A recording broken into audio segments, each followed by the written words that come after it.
இன்னைக்கு ஆயுத பூஜை, நாளைக்கு சரஸ்வதி பூஜை, வெளிய லியோ படம் ஓடுதே, கையில காசு இல்லாம இன்னும் படம் பார்க்கல. ஏய், கண்டமேனிக்கு பாடுறத நிறுத்திட்டு இன்னைக்கு ஆயுத பூஜை, நீ பயன்படுத்துற பொருளுக்கெல்லாம் சந்தனம் தடிச்சு பொட்ட வை. மா, அதுக்கு முன்னாடி நான் லியோ படத்துக்கு போனோம், என் பாக்கெட்ல ஒரு 500 ரூபாய் துட்ட வை. எது தொட பக்கட்ட எடுத்தேன்னு வச்சுக்கேன், வீடே சுத்தமாயிடும். அதானமா?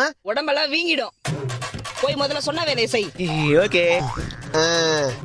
மாசம் மாசம் இஎம்ஐன்ற பேர்ல 6000 ரூபாய் உனக்கு தத்தம் பண்ணோம். டெய்லி 200 ரூபாய் பெட்ரோல் போதுமா உனக்கு? அத்தி வரையுது. என்னப்பா ராசா, ஆயுத பூஜை 30 லட்சம் ரூபாய் இனோவா தான் பேரு. மாசம் 30,000 உனக்கு இஎம்ஐ கட்டணும். ஹவுஸ் இருக்கீங்க. மாசம் மாசம் சர்வீஸ் வரும் உனக்கு 5,000. 3 நாளைக்கு ஒரு முறை வாட்டர் சர்வீஸ், அதுக்கு ஒரு 1000. 2000 ரூபாய் டீசல் இல்லாம 2 கிலோமீட்டர் நகர மாட்டேன்ற. அருமையா இருக்குன்னு பெருமைக்காக எல்லாத்தையும் இஎம்ஐல வாங்கி போட்டேன்.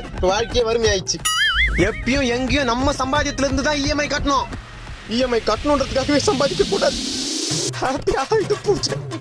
பாதி பேரோட நிலைமை போய்